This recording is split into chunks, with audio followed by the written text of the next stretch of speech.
Olá pessoal, estamos aqui para mais uma aula de relatividade.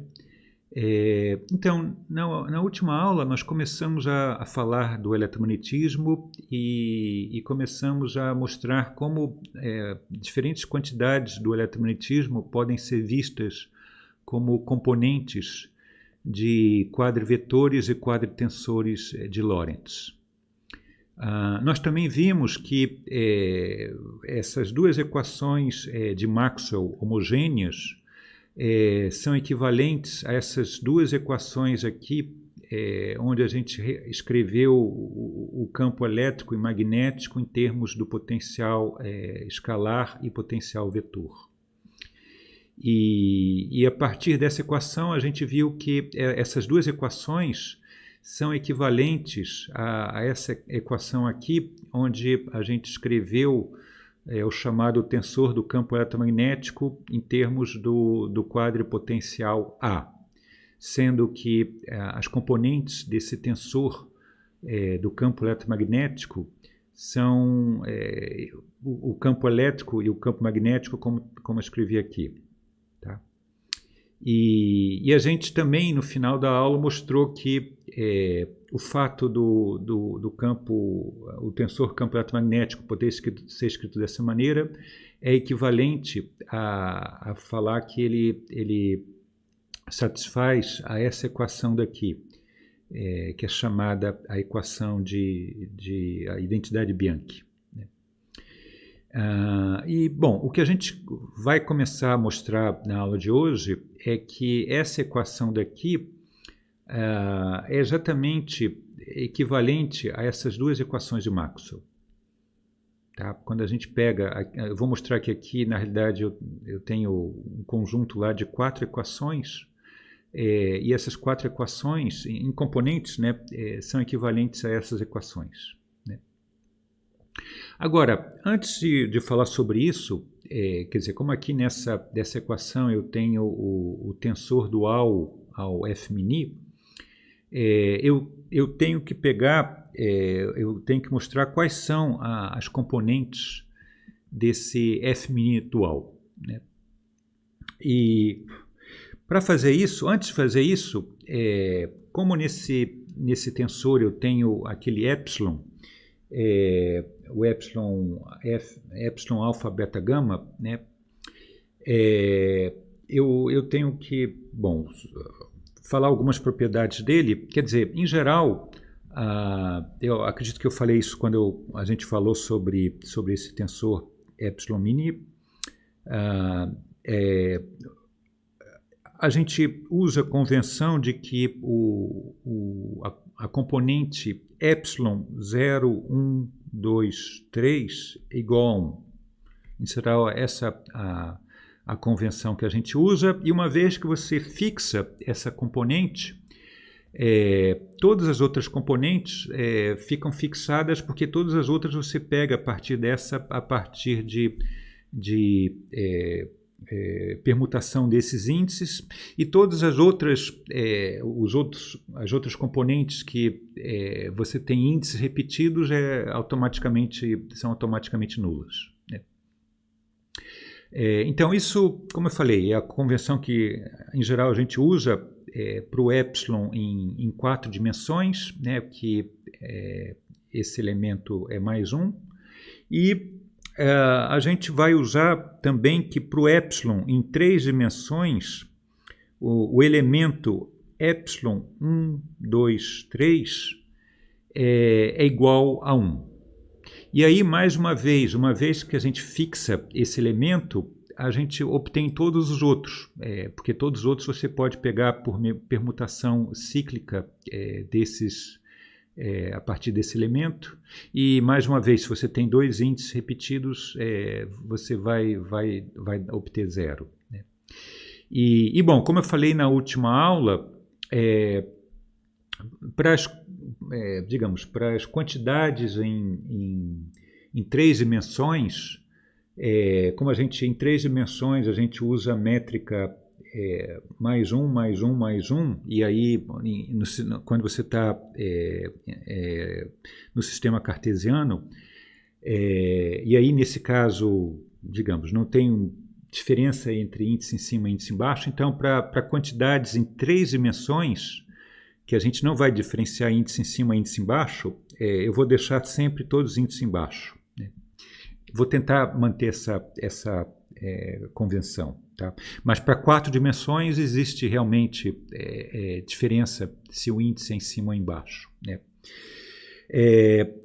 Bom, como eu acabei de falar, uma vez que a gente fixa esses elementos, a gente obtém todos os outros.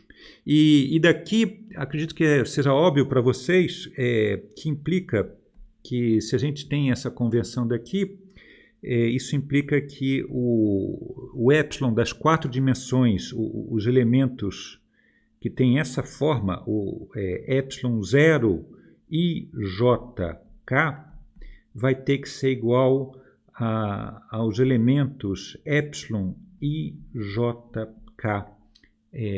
das 3 dimensões, como eu escrevi aqui, né?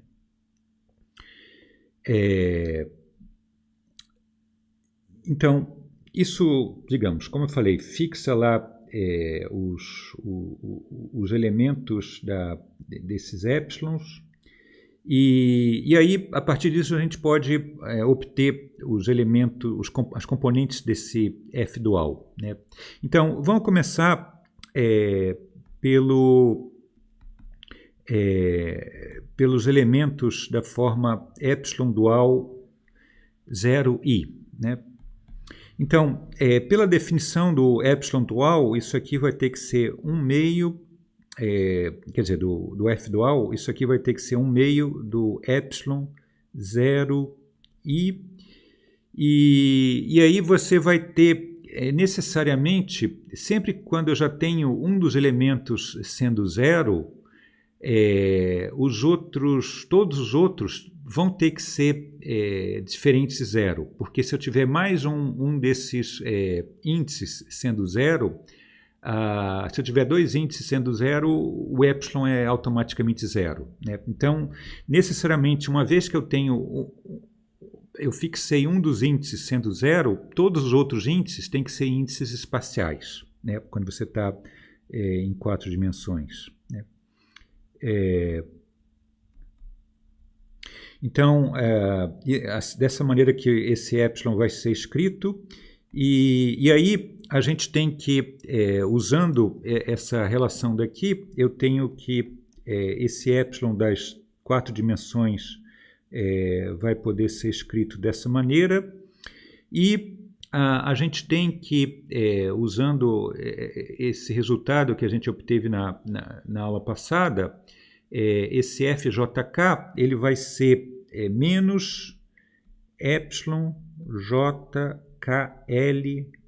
BL, né? E aí a gente pode fazer o seguinte, digamos, existe uma identidade, como acontece em 4, acontece também em 3, que os épsilons, quando você tem contração de 2 épsilons em três dimensões, você pode escrever isso em termos de deltas. E, em particular aqui, você vê que esses épsilons aqui, eu estou com 2 índices contraídos, esses JK dos 2, né? E essa contração entre esses 2 épsilons, isso aqui é uma identidade que a gente sabe que isso aqui é exatamente igual a 2 vezes delta dos índices que estão livres, no caso aqui IL. Então daqui a gente vai ter que esse 2 vai cancelar com esse 2 aqui de cima, e o fato da gente ter essa delta, eu tenho o índice L da delta contraído com o índice L do B, então isso aqui no final vai me dar um menos BI. Então, essa é a forma dessas componentes do F dual. Agora, as outras... lembrando que aqui esse F dual ele é antissimétrico, então eu não preciso calcular todas, eu só preciso calcular parte das componentes desse F dual, né? Então, as outras componentes vão ter essa forma daqui, né? E, então, aqui nesse caso... a gente vai ter o seguinte, então esse F, o elemento IJ, a componente J desse F dual, vai ser o quê?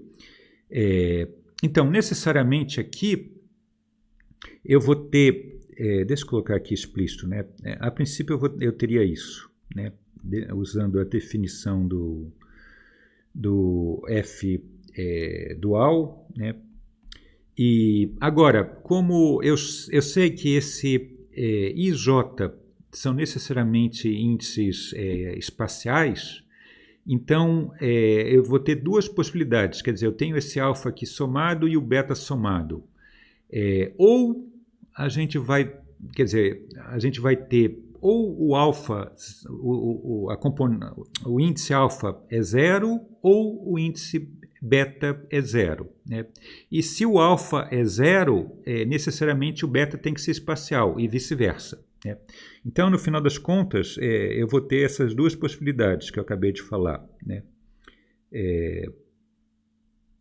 Eu vou ter um meio de epsilon IJ 0K, F0K, ou então epsilon IJ K0, FK0, né?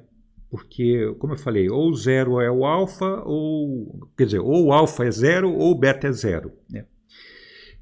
Agora, lembrando que esse F é antissimétrico, então quando eu mudo a ordem desses índices, eu ganho sinal de menos. E aqui também, se eu mudo a ordem desses índices, eu ganho sinal de menos. Então, mudando tanto esse K0 aqui quanto esse K0 aqui, eu ganho dois sinais de menos, que é a mesma coisa que não ganhar nada. Mas quando eu faço isso, você vê que esse elemento aqui vai ficar exatamente igual a esse, né? Então, os dois elementos são iguais quando eu faço isso, então eles se somam. E eu posso cancelar, eu ia pegar um 2 que cancela com esse meio, né?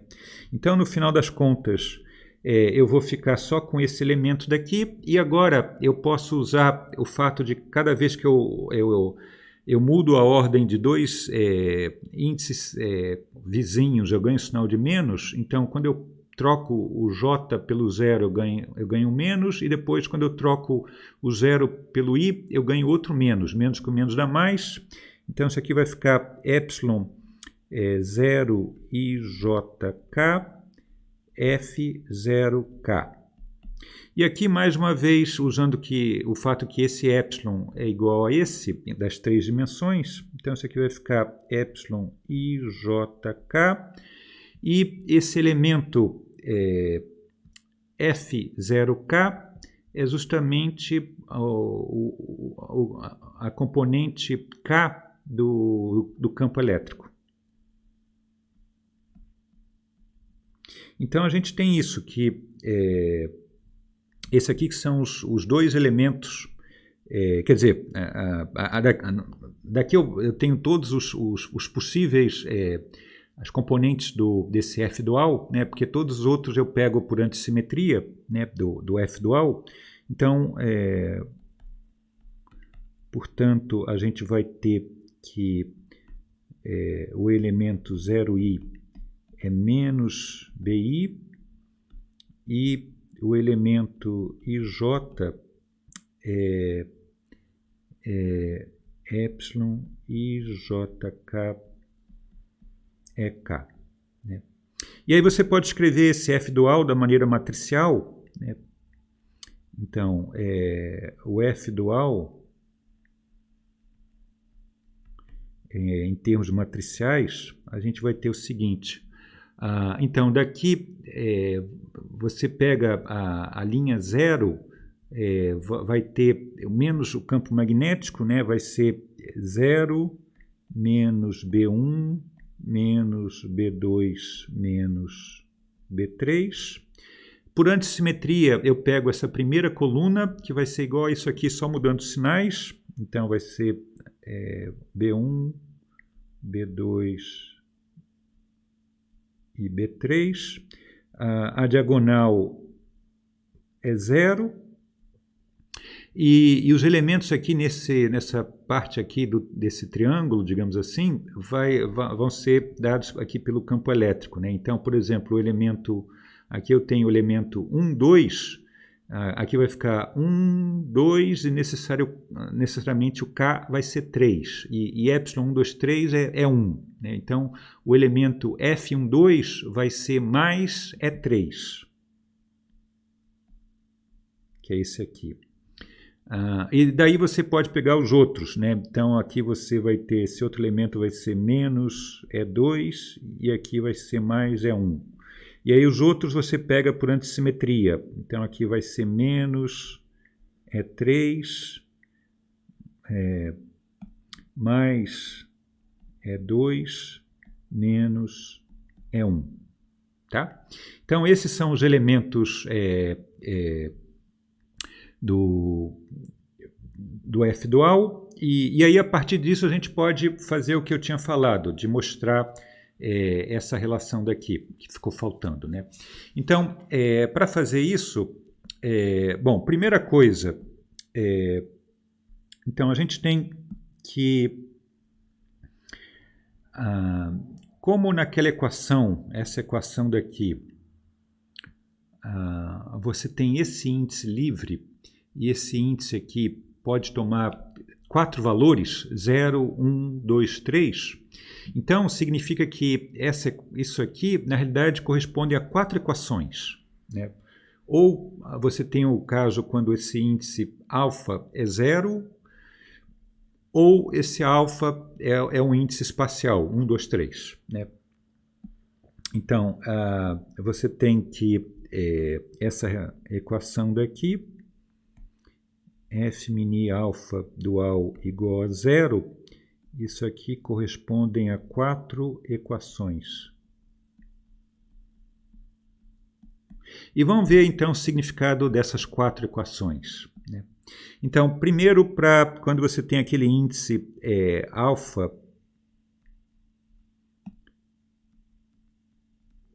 sendo igual a 0, o que você vai ter? Então, se esse índice alfa é 0, pela antissimetria do F dual, necessariamente esse μ não pode ser 0. Quer dizer, aqui eu tenho um somatório do μ. A princípio, o μ poderia ir de 0 a 3, mas se esse alfa é 0, se o μ também é 0, o elemento F00 é 0. Né? Então, nesse somatório, no final das contas, o elemento 0 do somatório vai ser 0, só vai sobrar o somatório de 1 até 3. Né? Então, naquela equação, você vai ter, no final das contas, só o somatório nos índices espaciais. Lembrando que a gente tem que... Então, deixa eu colocar aqui. Então, a gente tinha que o F0i era igual a menos B e o Fij igual a εijk é K. Então, daqui a gente tem que esse F dual I0, digamos, você tem os índices na ordem inversa, e aí quando você usa antissimetria, esse elemento aqui vai ser mais BI. Então, essa equação aqui é igual a... Você pode escrever dessa maneira. E, bom, o que é isso aqui? Lembrando que eu tenho um somatório em I, isso aqui nada mais é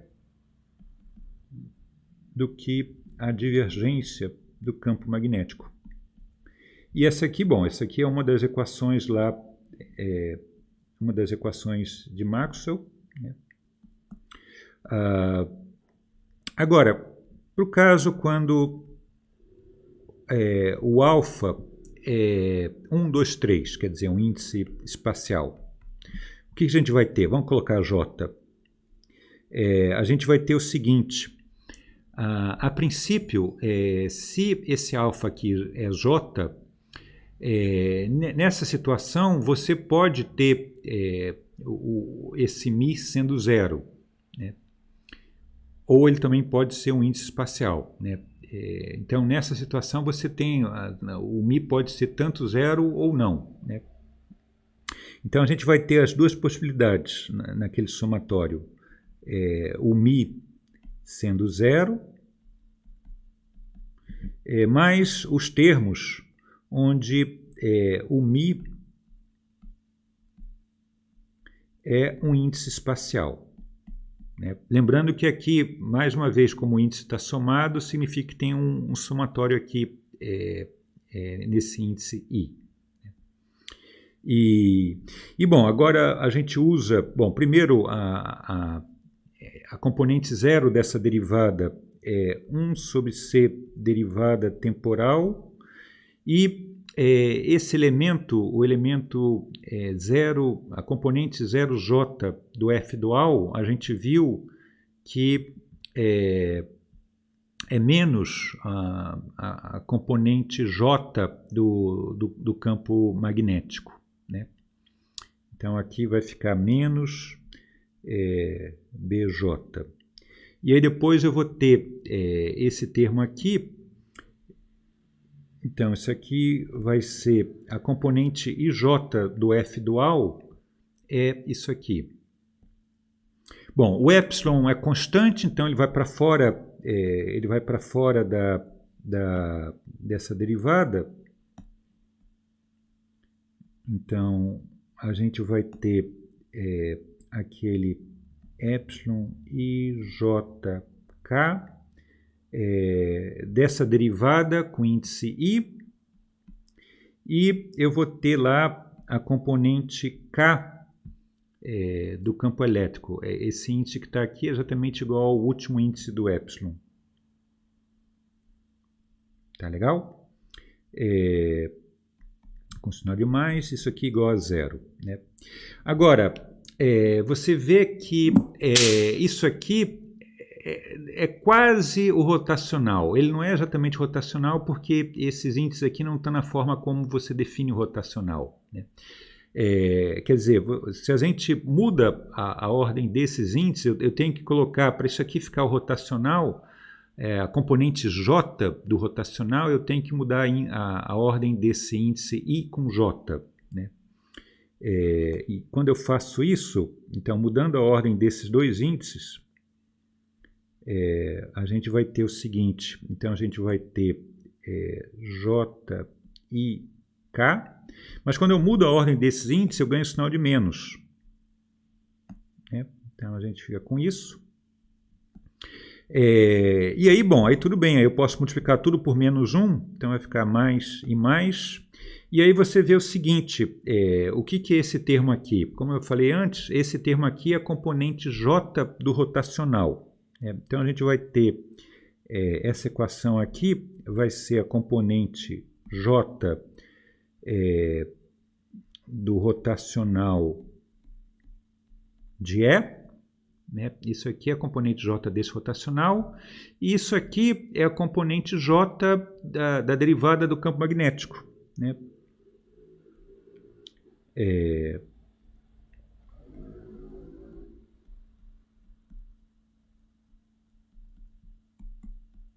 Então você vê que essa equação aqui, quando α igual a J, ela corresponde à componente J dessa equação, né? E aí, bom, aí você tem ali três equações para J igual a 1, 2, 3, e você pega justamente as três componentes dessa equação, ou seja, aquela equação é exatamente, quando para α igual a J, é exatamente equivalente a essa equação de Maxwell.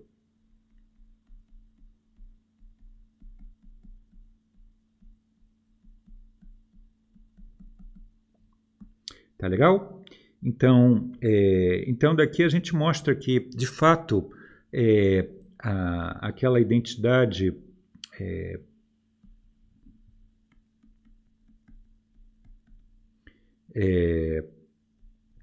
essa equação daqui é equivalente às duas equações homogêneas de Maxwell.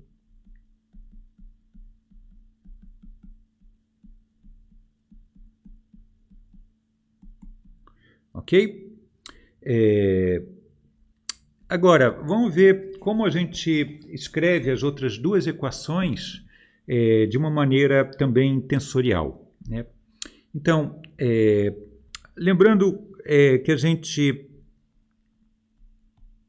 tinha o seguinte, que a componente 0i do f é o EI e a componente ij do f é menos εijkbk, né?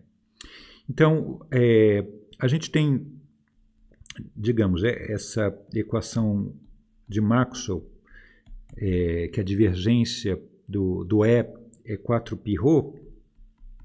Vamos ver como é que ela é escrita em termos desse tensor de campo eletromagnético, né? Então, primeiro a gente pode, nessa equação, eu posso multiplicar e dividir por C, que não muda nada. E bom, quando a gente pega, quer dizer, essa equação daqui, ela pode ser escrita dessa forma. E a gente viu na aula passada que esse C-ρ, a velocidade da luz multiplicado pela densidade de carga, isso corresponde à componente zero da quadricorrente, né? E usando o fato que a componente I do campo elétrico é F0I, então essa equação daqui vai poder ser escrita dessa forma daqui.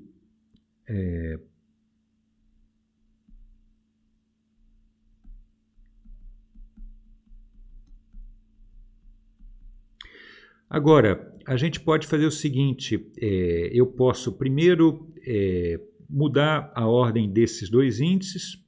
Quando eu mudo a ordem desses dois índices, eu ganho sinal de menos, e depois eu posso levantar os dois índices.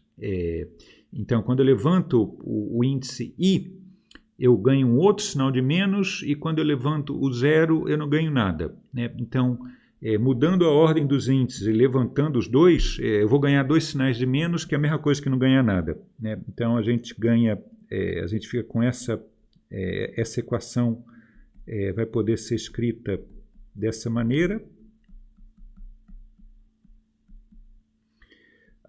Agora, a outra equação de Maxwell que a gente tem é essa aqui, com o rotacional do B menos 1 sobre C derivada temporal do E, sendo igual a 4π sobre C da densidade corrente.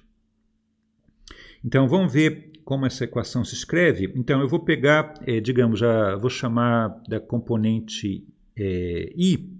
Então, vamos pegar a componente I dessa equação, né? A componente I dessa equação vai ser o quê? Então, a gente vai ter que pegar lá a componente I daquele rotacional, que vai ser εijk, o operador, a componente J da derivada BK, menos isso aqui, 1 sobre C derivada temporal, nada mais é do que a componente zero da derivada, a componente I do campo elétrico, 4π sobre C, e a gente viu que isso aqui corresponde à componente I da quadricorrente, o I em cima, né? Bom, e aí a gente pode escrever, eu identifico esse epsilon com esse B como sendo, a menos o sinal, né, como sendo esse Fij, né? Então a gente vai ter menos, aquela equação vai poder ser escrita como menos a derivada J do F e J, né? Lembrando que esses dois índices que aparecem aqui no F é exatamente igual aos índices livres aqui do epsilon. E aí depois o campo elétrico a gente identifica como a componente 0i embaixo do F.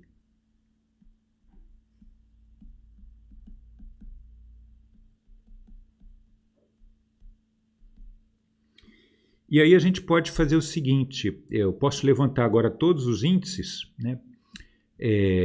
Então, levantando aqui dois índices espaciais não muda nada, não muda o sinal, e aí depois invertendo a ordem desses dois índices eu ganho um sinal de menos. Então, fazendo tudo isso, levantando os dois índices e mudando a ordem, eu vou ganhar um sinal de menos, menos com menos vai me dar mais. Então vai ficar derivada J do FJI.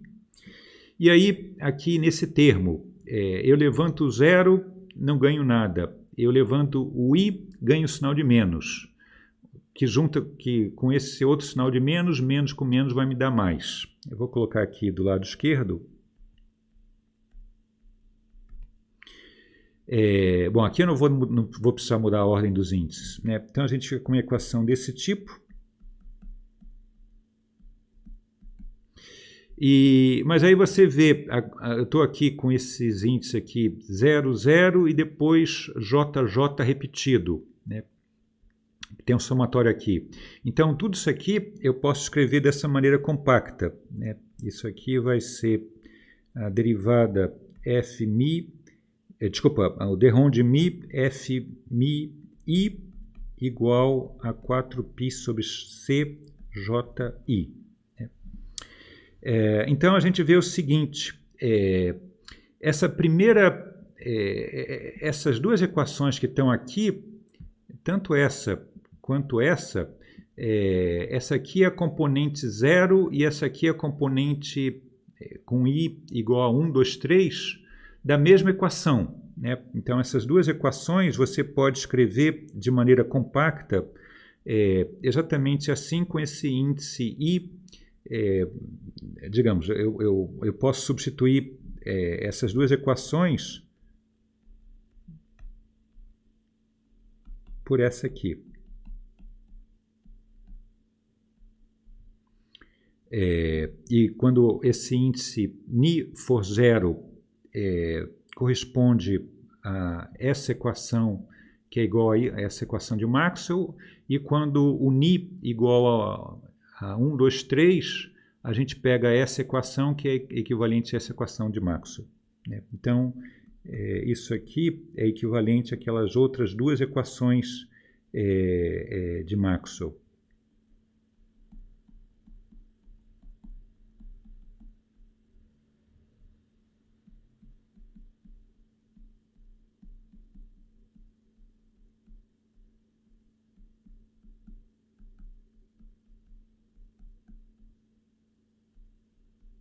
Ok?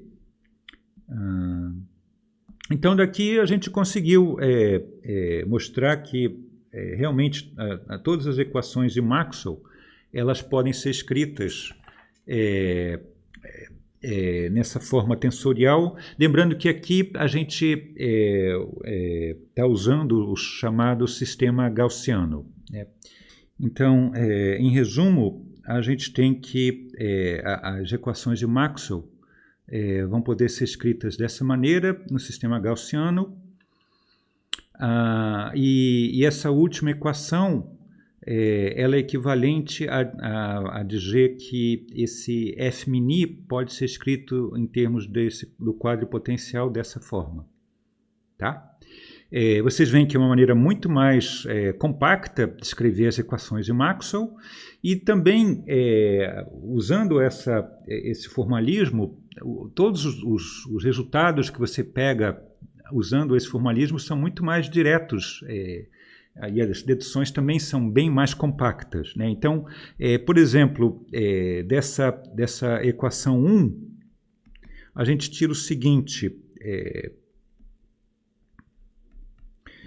se eu tomo o derrom de Ni com relação às duas equações, o que vai acontecer? Então, tomando essa derivada de Rondini com relação aos dois lados dessa equação, lembrando que 4π sobre C é constante, então fica para o lado de fora. A gente pega isso, né? Agora, a gente tem que, vocês sabem que esse F' ele é antissimétrico nesses dois índices, e aqui essas duas derivadas, como elas comutam, significa que isso aqui é simétrico por troca de índices, né? E a gente viu algumas aulas atrás que sempre quando a gente tem, e vocês veem aqui, os índices estão contraídos, estão repetidos, né? E a gente mostrou algumas aulas atrás que sempre quando você tem um tensor que tem dois índices que são antissimétricos, e esses dois índices estão contraídos com outros dois índices que são simétricos, a gente viu que isso é zero, né? Então, isso aqui é zero. Isso implica, então, que de Rondini, Jni é zero.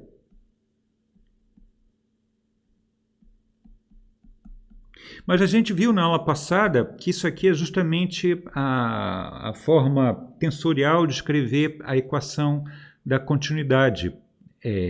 Então, vocês veem como você pega isso de uma maneira muito mais direta, né? A equação da continuidade é muito mais direta do que quando você usa o formalismo em 3 dimensões, né?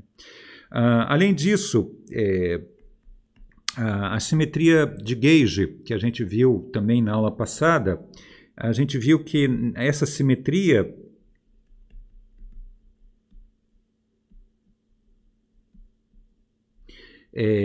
usando esse formalismo, essa simetria, a transformação de Gauge, ela tem essa forma, tá legal? E aí se você substitui, digamos, faz essa transformação aqui no F, quer dizer, aqui dentro do F tem os campos E e B, né? Então, se você repetindo o cálculo que eu fiz na aula passada, usando os campos E e B, repetindo aqui direto com F, então vê qual é o F associado a esse novo campo A'. Eu vou chamar isso de um F'. Então, F' vai ser escrita em termos desse A' da mesma maneira que o F, né? Quer dizer, ele vai ser escrito dessa maneira. Agora, se a gente usa essa relação entre o A novo, o A' com A sem linha, a gente vai ter o seguinte. Então, o A' é igual ao A sem linha mais essa derivada, né? Então, a gente vai ganhar esses dois termos. E depois vou ter menos a mesma coisa aqui. Só tem que tomar cuidado aqui que os índices são diferentes, né? Então, fazendo a mesma substituição aqui, eu vou ter... deixa eu colocar aqui embaixo. Então, vai ficar aqui menos de Rondini. No lugar do A' eu coloco isso aqui, né?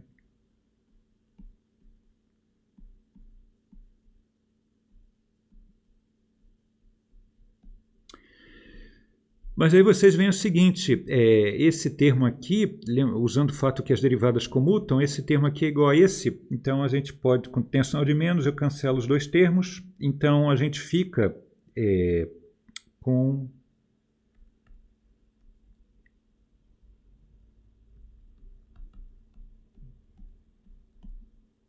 isso aqui. E bom, isso aqui é justamente o F' antigo, o F' associado ao A antigo, ao A sem linha, né? Então aqui a gente pega novamente aquela relação que por essa transformação de Gauge o F-mini, que contém o campo elétrico e o magnético, não muda, né? E como a gente falou na última aula, isso corresponde a uma transformação de simetria, porque as equações de Maxwell que dependem do F também não mudam. Algumas observações. Então, a partir com relação a essa simetria de Gauge, vocês podem mostrar que, usando o chamado teorema de Noether, quem fez mecânica analítica aprendeu esse teorema, que relaciona simetria com quantidades conservadas, né? Então, usando o teorema de Noether para essa simetria, você obtém que a quantidade associada, a quantidade conservada associada a essa simetria é justamente a carga elétrica. Tá?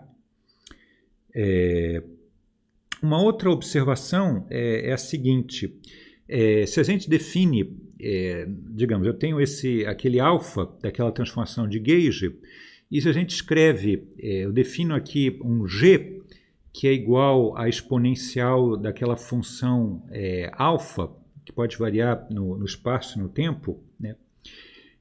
Se a gente faz isso, a gente pode reescrever essa transformação daqui dessa maneira, né? Quer dizer, o primeiro termo é óbvio, né? Quer dizer, como aqui eu tenho esse G comuta, é um número, né? Então, escrever dessa maneira é uma coisa até... Bom, depois eu explico por que eu estou escrevendo assim, né? Mas, digamos, eu posso o primeiro termo escrever assim, e o segundo termo, quando eu pego a derivada desse G, esse I vem aqui para baixo, cancela com esse I, vai me dar um mais 1, e a gente recupera justamente esse termo aqui dessa derivada, né? Então, a gente, dessa maneira, escreve essa transformação em termos dessa exponencial, I alfa de xt. E escrevendo assim, isso aí é justamente a maneira como, em geral, a gente escreve os elementos de grupos, né, de grupos contínuos, né? Então, escrevendo assim, eu consigo relacionar essa transformação com elementos de grupos, né? E, em particular, a gente sabe, não sei se vocês aprenderam isso, mas que, por exemplo, em geral, matrizes N por N que satisfazem essa relação daqui, que a matriz Dagger é igual ao inverso da matriz, o conjunto de todas as matrizes que satisfazem essa relação, matriz N por N, forma o chamado grupo UN, ou mais precisamente a representação n-dimensional desse grupo, né? E, em particular, essa exponencial daqui, exponencial de I alfa, onde alfa é uma função real, se você toma o Dagger desse I alfa, você pega exponencial de menos I alfa. E exponencial de menos I alfa é o quê? É o inverso da exponencial de I alfa. Então, você vê que esse I alfa, ele satisfaz exatamente essa mesma condição, né? E aí você pode pensar o quê? Esse I alfa é um número, né? É uma função numérica. Você pode pensar isso como uma matriz 1 por 1. Né? Então, isso aqui é um caso particular desse caso geral para uma matriz 1 por 1. Então, isso aqui forma o quê? Isso aqui são elementos do grupo U1, quer dizer, o grupo quando o N igual a 1. Né? E daqui a gente conclui, então, quer dizer, como eu falei que isso aqui é uma transformação de simetria para as equações de Maxwell, então a gente conclui que as equações de Maxwell são invariantes por uma simetria. O conjunto dessas transformações forma um grupo, e esse grupo é U1. O grupo de simetria das equações de Maxwell é U1. E para as outras interações, a interação nuclear forte e nuclear fraca, você pode mostrar que nessas interações, associada a essas interações, você tem campos parecidos com esse campo AMI, e eles satisfazem equações que são generalizações das equações de Maxwell, né? Mas só que a diferença é que para essas outras teorias associadas a outras interações, esse campo AMI, que a gente chamou isso campo de Gauge, ele não é só uma função numérica, mas ele é uma matriz numérica, né? E aí, nesse caso, esses elementos aqui também são matrizes, e aí, nesse caso, isso aqui realmente não comuta. Você pode mostrar que para essas teorias, você tem uma simetria que pode ser escrita exatamente dessa maneira, mas aí, nesse caso, como eu estava falando, esse AMI é uma matriz, e esses Gs são elementos matriciais de outros grupos, né? Então, você tem todo esse formalismo aqui, você usa também para descrever a interação nuclear fraca e nuclear forte, também com campo de Gauge, tudo bem parecido com isso, só que, digamos, um pouco mais... Bom, nesse caso você tem que trabalhar com matrizes, não só com funções numéricas, né? E aí, como eu falei, os grupos de simetria nesses casos são diferentes. Tá legal? Uma terceira observação que, digamos, as equações de Maxwell escritas daquela maneira, eu falei que eu estava usando o sistema de unidades gaussiano, né? Agora, existe um outro sistema, que é o chamado Heaviside, que esse sistema realmente é muito usado, principalmente em livros mais avançados. Nesse sistema, como acontece no sistema gaussiano, os campos E e B têm mesmas unidades. Então, ele também é um sistema bem conveniente, porque o E e B têm mesmas unidades, mas uma das diferenças é que nesse sistema você não tem aquele fator 4π nas equações de Maxwell, tá? Mas, por outro lado, você tira 4π das equações de Maxwell, mas o 4π aparece na equação de Coulomb. Então, essa é a principal diferença entre esses dois sistemas, né? Então, ele desaparece esse 4π, e se além disso, se você usa o sistema Heaviside com C igual a 1,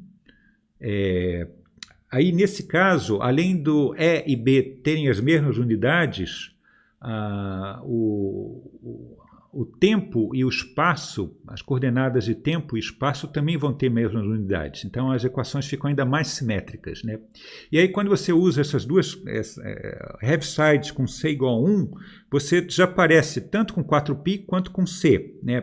Você não vai ter mais esse 4π nem esse C, né?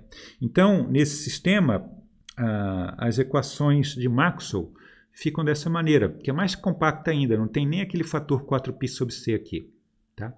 E essa, em geral, é a forma como a convenção que se usa, como eu falei, em livros, textos mais avançados de teorias de campo e também, digamos, em artigos de pesquisa, né? Em geral, é essa a convenção que a gente usa. Então, não se estranhem, não fiquem surpresos quando apareceu a equação escrita dessa maneira, sem aquele fator 4π sobre C, tá? Bom, agora vamos falar sobre outra questão, quer dizer, aqui a gente falou sobre, a gente conseguiu reescrever as equações de Maxwell nessa forma tensorial, né? Vamos agora falar um pouco mais sobre a quadricorrente, né? Então, na aula passada, a gente viu que essa equação de continuidade, a gente podia reescrever ela dessa forma mais compacta, né? Onde esse Jμ maiúsculo tem como componentes, a componente 0, C multiplicado pela densidade de carga, e a gente tem a parte espacial como a densidade de corrente como a parte espacial do Jμ. E a gente falou que isso aqui é o quadrivetor densidade de corrente, ou simplesmente quadricorrente, que é o que normalmente as pessoas costumam usar mais essa nomenclatura, né? Mas vamos analisar esse J em termos de, digamos, das cargas que compõem essa densidade de carga e essa densidade de corrente, né, em termos mais microscópicos, né. Então, digamos que eu tenha uma distribuição de cargas e densidade de corrente numa dada região do espaço, e digamos que para um referencial S, ele vê essa distribuição de cargas e densidade de corrente, e isso aqui é o que é visto nesse referencial. Então, a densidade de carga ela pode ser escrita dessa forma daqui, onde esse Q é a carga elétrica das cargas que você tem, né? E o N, esse N aqui, é a densidade de partículas que você tem espalhado no espaço, né? As partículas que têm essa carga Q, né? Aqui eu estou supondo que eu só tenho um tipo de carga, né? Eu poderia ter o caso mais geral onde eu tenho mais cargas, né? Aí você tinha que adicionar aqui outros termos, né? Quer dizer, eu teria uma densidade de carga para cada diferente carga, né? Mas vamos considerar aqui a densidade de carga para um tipo de carga, né? Que a gente vai considerar a carga dela sendo Q, a carga elétrica dela sendo Q. Então, a gente pode, vocês devem ter visto isso no curso ou de Física 3 ou Física 4, eu sempre posso escrever a densidade de carga dessa maneira, e aí nessa situação a densidade de corrente vai poder ser escrita dessa forma, onde a princípio esse V é a velocidade média dessas cargas, né? E a princípio, é claro que essa densidade aqui ela pode variar tanto com a posição quanto com o tempo, né? Aqui eu coloquei x, mas aqui na realidade esse x corresponde às três coordenadas, x, y, z. Tá? Então, é claro, você pode ter regiões em que você tem maior ou menor densidade de partículas, né? E essa velocidade aqui também pode ser diferente dependendo da região do espaço e do tempo, né? Então, isso, como eu falei, isso aí possivelmente vocês viram na Física 3 ou Física 4, né? Isso, digamos, como é visto essa distribuição de carga corrente no referencial S. Agora, digamos que eu passe para um outro referencial S', e esse referencial S' é um referencial que ele move junto com as cargas, né? Então eu tenho a princípio essas cargas aqui, elas estão em cada ponto, em cada região do espaço, elas estão se movendo, né? E eu posso, digamos, considerar um referencial que move junto com essas partículas, né? E se essas partículas não têm uma velocidade constante, esse referencial a gente já falou mais uma vez, sempre a gente tem que trabalhar com referenciais inerciais, né? Se as partículas movem com velocidade constante, tudo bem, a gente usa um referencial só que move com essa velocidade igual à das partículas, né? E aí, nesse referencial, as partículas estão todas paradas, porque o referencial está movendo junto com as partículas. Se as partículas mudam de velocidade, aí a gente faz lá como a gente fez quando a gente falou lá do paradoxo dos gêmeos. Eu falei que a gente podia usar vários referenciais diferentes. Para cada diferente valor de velocidade, a gente podia pegar um referencial novo, e aí o novo referencial teria nova velocidade. E aí se você teria outra velocidade, aí pegava um novo referencial. Então aqui a gente pode fazer a mesma coisa que a gente fez lá no caso do paradoxo dos gêmeos, né? Eu posso usar uma infinidade de referenciais, mas sempre esses referenciais vão ser instantaneamente, eles vão ver essas cargas com velocidade zero, né? Então, isso que caracteriza esse referencial S'.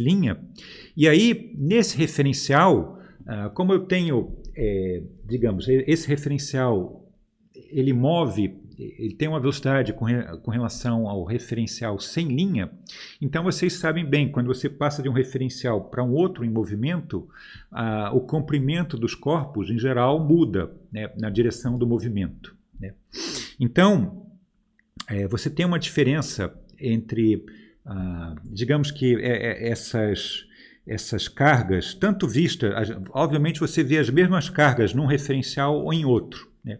Mas, a princípio, digamos que no referencial S, essas cargas ocupam um determinado volume, V, e no referencial linha, o volume que essas cargas vão ocupar vai ser diferente, né? Porque um referencial está em movimento com relação ao outro, né? Então, o que você vê... desculpa, teve um detalhe só que eu esqueci de falar. Então, nesse referencial linha, como ele vê as cargas paradas e o volume que essas cargas ocupam é diferente, então a densidade de partículas, você vai ter as mesmas partículas, mas num volume diferente, então a densidade muda. Então, o N aqui, a densidade de partículas nesse referencial linha, a princípio é diferente da densidade no outro referencial, porque o volume mudou, né? E aí, como aqui eu estou no referencial em que essas partículas estão paradas, a gente chama, como a gente faz tradicionalmente, a gente chama isso aqui da densidade própria. Como a gente falou antes do comprimento próprio e do tempo próprio, sempre você dá esse nome para o referencial em que vê as quantidades em repouso, né? Aqui no caso você vê as partículas em repouso, né? Então, você teria aqui, essa aqui seria a densidade própria, e a gente coloca esse índice zero, como a gente fez lá para o tempo próprio ou para o comprimento próprio, né? Para denotar essa densidade própria, desse referencial em que as partículas estão em repouso. E aí, para relacionarmos a densidade vista no referencial S com relação à densidade vista no referencial S', a gente simplesmente tem que usar o fato que, digamos, no referencial S, que vê as partículas em movimento, elas vão ocupar um volume que vai estar contraído na direção do movimento, né? Por aquele fator que a gente conhece, né? Digamos, a gente tem, como a gente sabe, quando você vê um objeto em movimento, o comprimento dele é contraído por esse fator com relação ao comprimento visto no referencial que vê ele parado.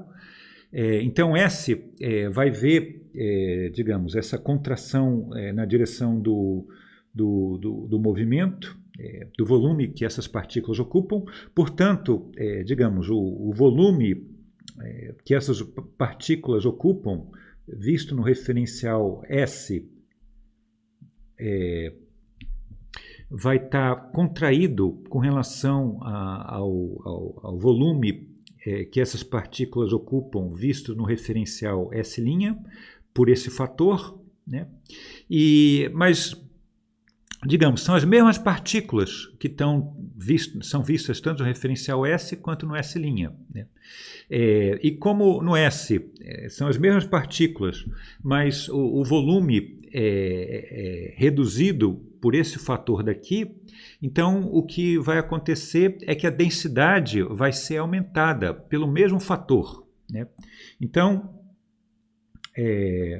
a densidade que vai ser vista dessas partículas, a densidade dessas partículas vista no referencial S, com relação à densidade de partículas vista no referencial S', vai satisfazer essa relação daqui, né?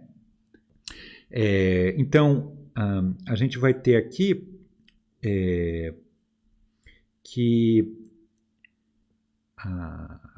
se o N no referencial S pode ser escrito dessa maneira em termos do N0, então a gente vai ter o seguinte: lembrando que para o referencial S, a densidade e o J tinham essa forma, agora é só substituir que o N pode ser escrito em termos do N0, daquela forma que eu acabei de falar. Então, a densidade de carga e a densidade de corrente vão poder ser escritos dessa maneira. Tá legal? E aí, a gente, lembrando que essas quantidades são componentes da quadricorrente, então a gente vai ter o seguinte, então a gente vai ter que a quadricorrente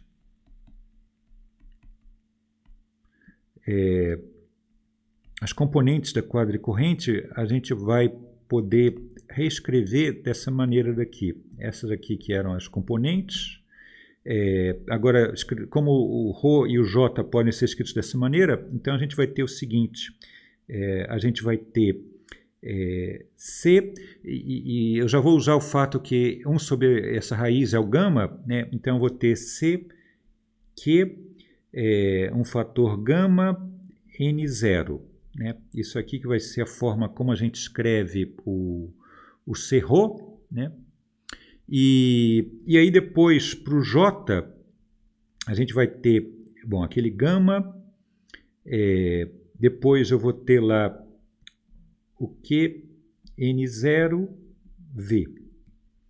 Né? É só substituir esse valor aqui do J aqui. Né?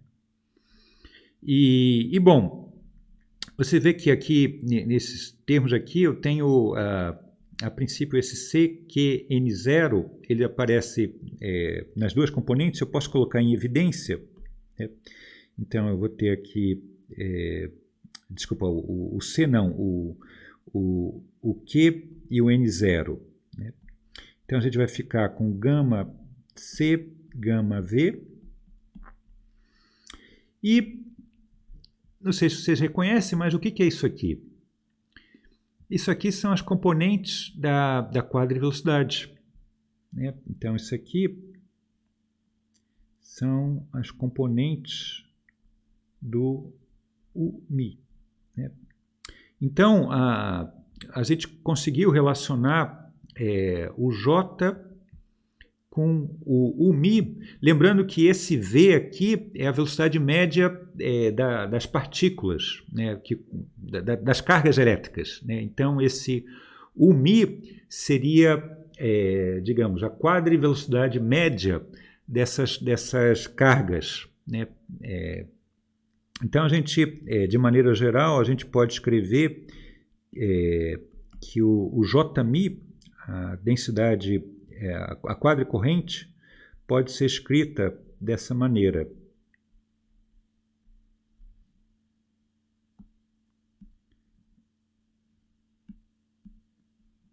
Tá legal? E aqui a gente tem que, mais uma vez, esse Q é um escalar, o N0 é um escalar, como acontece com o tempo próprio, né? Que aqui no caso é a densidade vista no referencial onde as cargas estão em repouso, densidade das partículas. Né? Então, como isso aqui é um escalar, isso aqui é um escalar, isso aqui é um quadrivetor, então a gente pega que o J é um quadrivetor. Então a gente, reobtém o que a gente já falou antes, né? Que esse J tinha que ser um quadrivetor.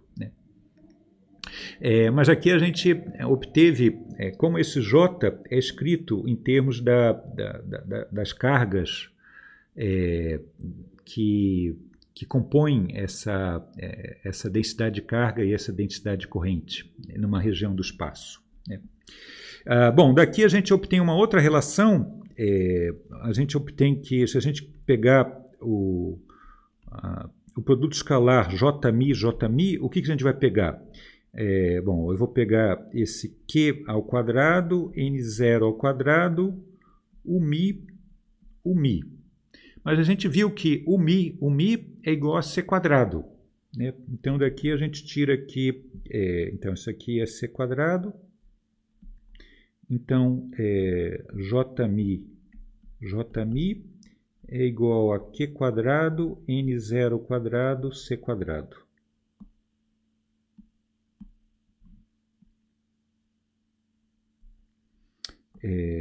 Então a gente obteve em mais detalhe algumas propriedades dessa quadricorrente. Tá legal? Bom, vamos ver agora um outro tópico bastante importante, que é, digamos, a gente tem na aula passada e nessa aula a gente está falando mais sobre digamos, as equações de Maxwell, como escrever elas de maneira covariante, e essas equações estão a dinâmica dos campos elétrico e magnético, né? E agora vamos ver como que, digamos, vocês sabem também lá da Física 3 ou Física 4 que esses campos podem exercer uma força numa carga elétrica, e a força, a gente chama essa força da chamada força de Lorentz, né? E essa força de Lorentz, quando a gente tem numa dada região do espaço campos elétricos e magnéticos, e eu tenho uma carga elétrica que entra nessa região, ela vai sentir essa força, né? E essa força de Lorentz, eu vou escrever dessa maneira, com esse subíndice aqui, de Lorentz, né? No sistema gaussiano, a força de Lorentz, você pode escrever ela dessa forma. Ela vai ser se você tem tanto campo elétrico quanto campo magnético e a carga está em movimento, essa é a maneira como você escreve essa força de Lorentz. E, digamos, isso aqui é a força em 3 dimensões, né? Mas é claro que o interessante é poder escrever isso de uma maneira em termos de quadrivetores, né? E a gente viu que algumas aulas atrás que a gente pode, digamos, reescrever a segunda lei em termos do que a gente chamou de uma quadriforça, né?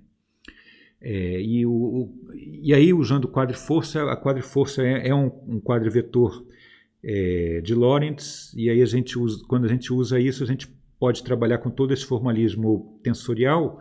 Então, o que eu vou querer fazer agora vai ser, digamos, encontrar a quadriforça que está associada a essa força de Lorentz, né?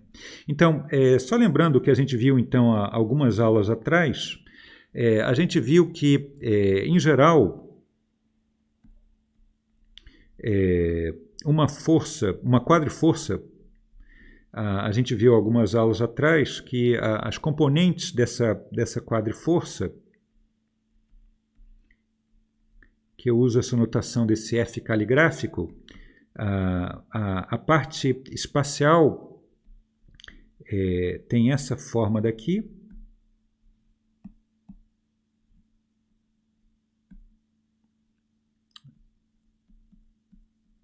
e a parte, desculpa, essa parte 0, né, a componente 0, e a parte espacial é gama F, onde esse F é o que a gente chamou da força relativística.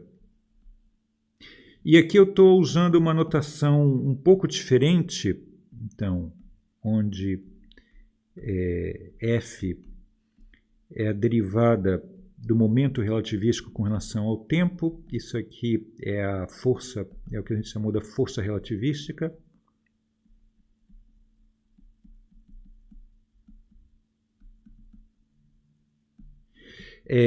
Então, quando eu falei da quadriforça, eu usei aqui um F minúsculo, tá? Mas daqui a algumas aulas, daqui a 3 aulas, eu vou usar F minúsculo para o que a gente vai chamar de uma densidade de força, né?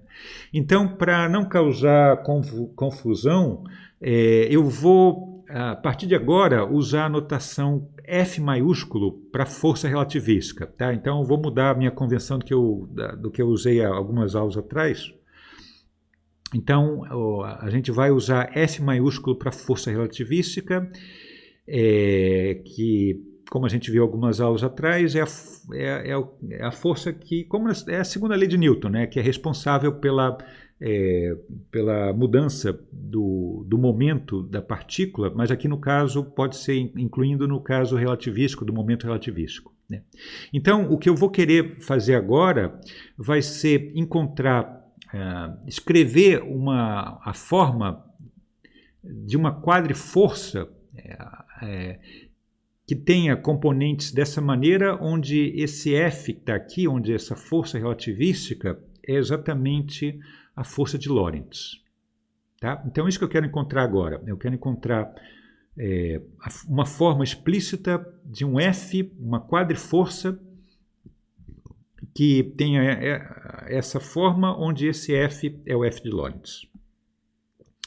Então, a gente quer encontrar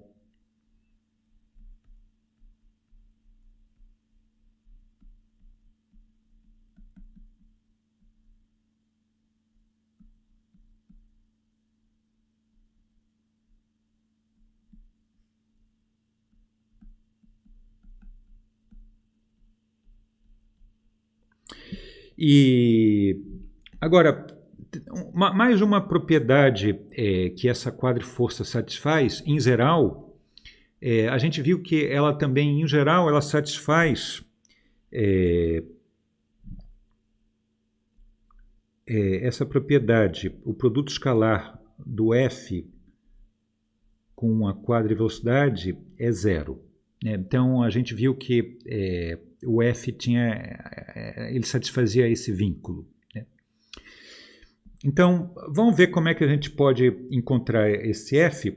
Bom, como eu tenho que, a partir dele, obter como componente essa força de Lorentz, e você vê que a força de Lorentz depende do quê? A força de Lorentz depende do campo elétrico e magnético e depende da velocidade da partícula, né? Então, como a força de Lorentz depende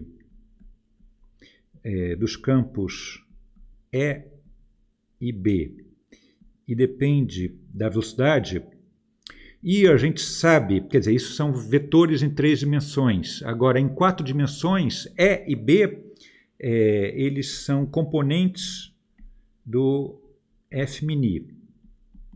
E a gente sabe que a velocidade, ela menos o fator gama, ela aparece como componente da parte espacial da quadrivelocidade, né? Então, quer dizer, como o meu F de Lorentz depende dessas quantidades que estão relacionadas com esses tensores, então possivelmente esse meu F, eu vou chamar isso aqui F de Lorentz, tá? Esse meu quadrivetor tem que ser uma combinação dessas quantidades, e é claro, isso aqui é um quadrivetor, então tem que ser uma combinação dessas quantidades que me dê um quadrivetor, né? E bom, a única maneira da gente ter isso é a seguinte, então a gente pode obter isso, como a gente pode, a partir de um tensor de rank 2 com um quadrivetor que tem rank 1, como que a gente pode obter a partir dessas quantidades um quadrivetor? Bom, a única maneira que a gente pode fazer isso é contraindo os índices, né? Então, a gente, a princípio, a maneira como a gente poderia obter um quadrivetor a partir dessas duas quantidades seria fazer uma contração, né? E aí, uma quantidade assim é um quadrivetor, porque aqui você só tem um índice livre, né? Então, essa quantidade aqui tem rank 1, né? Então, eu posso propor que a minha quadriforça de Lorentz, uma proposta para ela seria que ela fosse proporcional a essa combinação. Então, eu vou colocar aqui uma constante que eu vou chamar K, né? K é uma constante, e eu vou tentar fixar essa constante, ver se é verdade para algum determinado valor dessa constante K, né? Então, para a gente ver isso, bom, primeira coisa, essa minha proposta, ela já tem um ponto bastante positivo, né? Então eu tenho essa proposta, você vê, faltou aqui um índice μ, né? Então isso aqui é um quadrivetor, então essa minha proposta, eu falei que toda quadriforça tem que satisfazer a esse vínculo daqui, né? Então vamos verificar se isso é verdade. Bom, então, quanto que vale o produto escalar, esse produto escalar daqui? Bom, vai ser K, F mini, uni, umi. Mas aí você sabe que esse F mini, ele é antissimétrico nesses índices, e aqui, como esses U comutam, essas quatro velocidades comutam, esse produto daqui, dessas duas quadrivelocidades, isso aqui é simétrico por troca desses índices. Então, como eu tenho uma contração com esses dois índices sendo antissimétricos e esses dois índices sendo simétricos, isso aqui é zero. Então, você vê que essa proposta ela já satisfaz aquele vínculo diretamente, né? Vamos ver agora quais são as componentes dessa minha proposta. Eu vou começar com a componente considerando μ igual a 1, 2, 3, ele sendo espacial, né? Então, antes de fazer isso, só lembrando os nossos, o que a gente viu em termos de componentes do F e do U. Então, a gente viu que as componentes, o F0i é a componente I do campo elétrico e o Fij é menos εijkbk, né? Como aqui eu vou trabalhar com F com índice em cima, então vamos levantar todos esses índices. Então, quando eu levanto o índice 0, não ganho nada, mas quando eu levanto o índice I, ganho o sinal de menos, né? Então, daqui eu tenho que o F0i em cima é menos EI. E aqui, quando eu levanto o índice I, ganho menos 1, e quando eu levanto o J, menos 1, então menos com menos dá mais. Então não muda o sinal. Então essas são as componentes do F com índice em cima. E para o U, a gente viu que o U com índice... o U com índice em cima, a componente 0 era gama C, e a componente I em cima do U era gama vezes a componente I da velocidade. Então daqui, normalmente, quando eu abaixo o 0 não muda o sinal, mas quando eu abaixo o índice I, eu ganho sinal, eu troco o sinal. Então essas são as componentes do F e do U. Vamos agora ver quais são as componentes dessa minha proposta para o F de Lorentz, para essa minha quadriforça, né? Então, quando a gente pegar a componente I, o que a gente vai ter?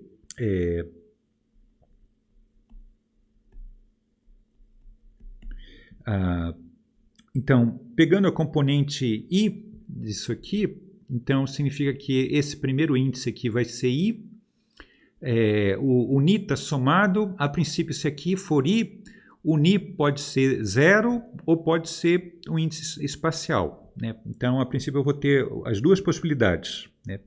Então, eu vou abrir o somatório, eu vou ter tanto o termo quando aquele índice Ni é 0, quanto os termos quando o índice Ni for J, né? E bom, daqui, se a gente usar o que a gente acabou de ver, a gente vai ter o seguinte, esse F e 0, aqui está com a ordem trocada com relação ao que está aqui, né? Então, quando você muda a ordem, você pega o sinal de menos, então esse F e 0 vai ser mais a componente I do campo elétrico, e a componente 0 do U, com 0 embaixo, é gama C. Depois, o F e J é isso aqui. Tem um sinal de menos, JK, BK. Mas aqui, a componente J do U também tem um menos. Um menos com menos dá mais. E aí vai ficar um gama VJ.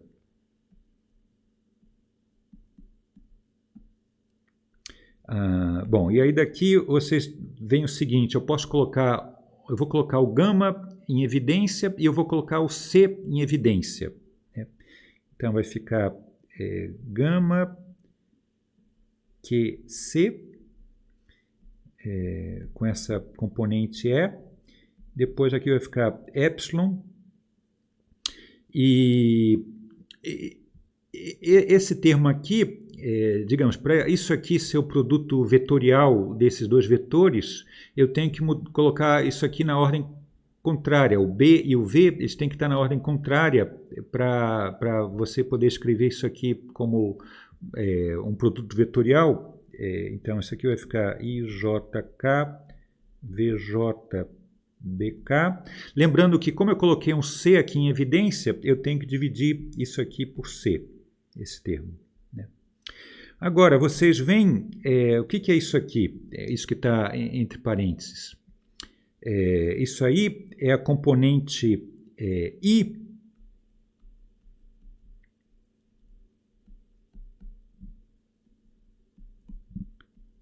desse vetor aqui.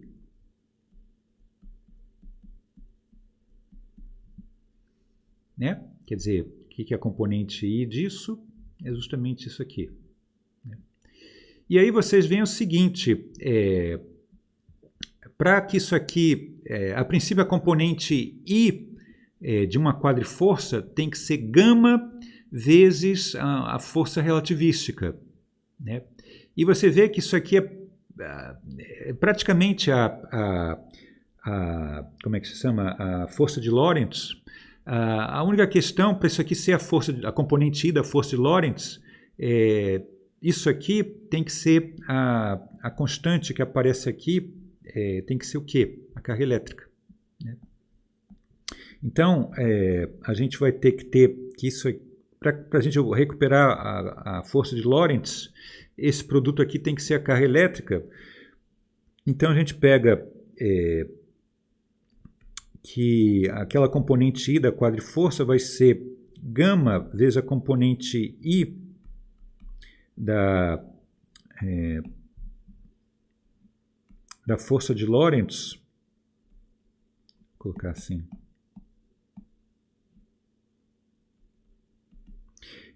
Se a gente tomar que o Q ele vai ter que ser a carga elétrica sobre C. Tá? Vamos colocar aqui.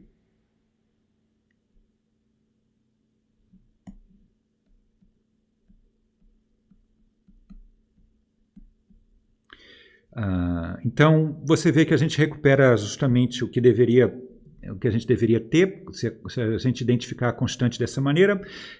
Vamos ver agora, isso é a componente I da minha proposta de quadriforça. Vamos pegar agora a componente 0. Né? E agora eu já considero o K dessa maneira. Né? Então, a componente 0 da minha quadriforça vai ser o quê? Né?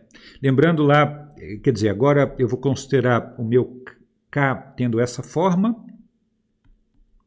E aí eu vou ter o seguinte, aqui vai ficar, esse índice aqui é justamente igual ao primeiro índice do F, e depois a gente ia ficar com isso aqui. Né?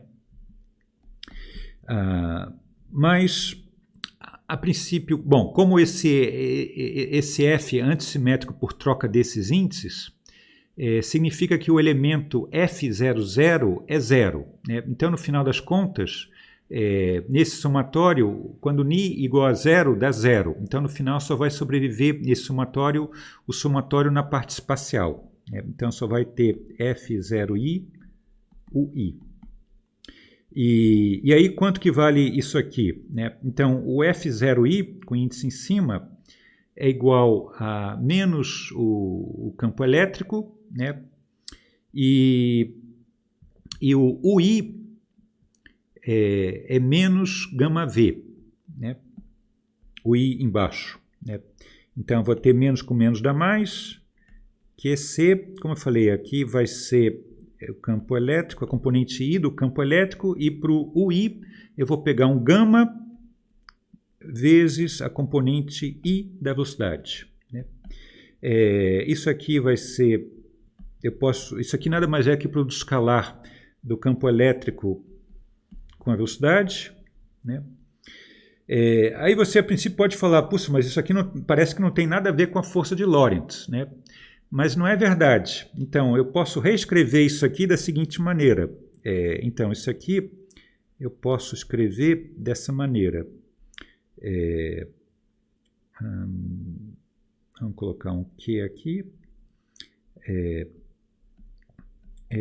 Mais...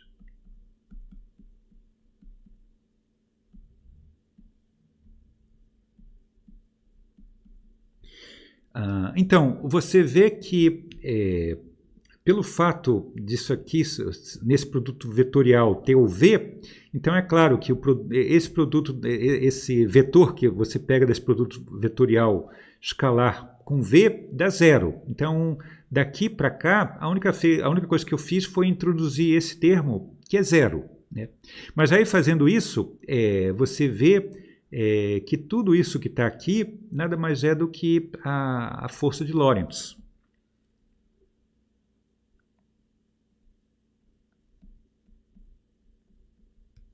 Então, o elemento zero dessa minha proposta de quadriforça vai ser o quê?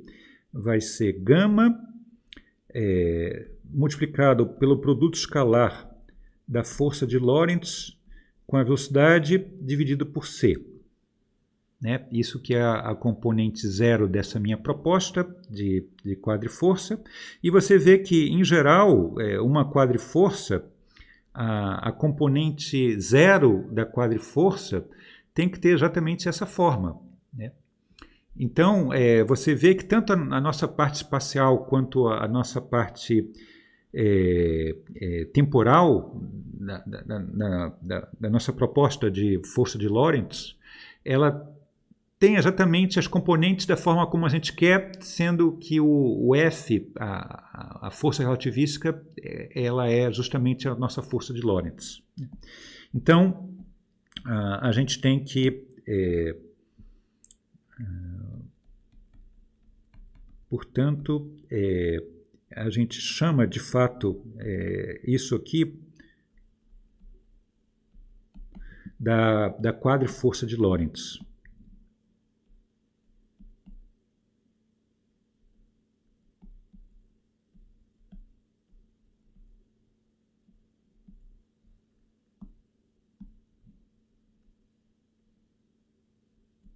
Opa.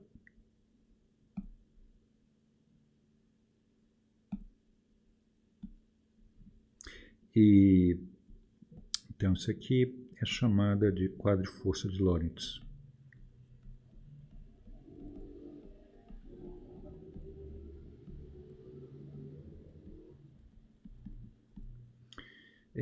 Que tem como componentes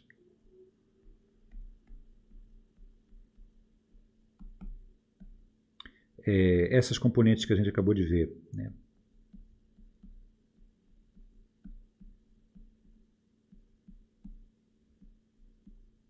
Tá legal?